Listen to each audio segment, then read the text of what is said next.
Let's demonstrate the installation of the Dyson washing head. Step 1. Fiber optic sedation motor wire X and Y 4-star line gas pipe through the bellows. Step 2. Install the laser QCS. When installing the laser QCS, QCS front-end lenses should be checked. It is required to be clean and free of dirt. Step 3. Connect the sedation motor line XY 4-core wire trachea.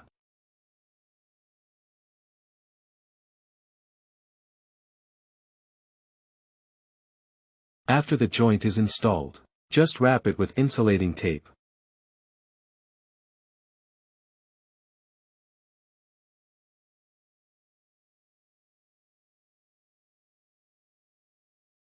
Step 4. Organize the line. Just install the bellows.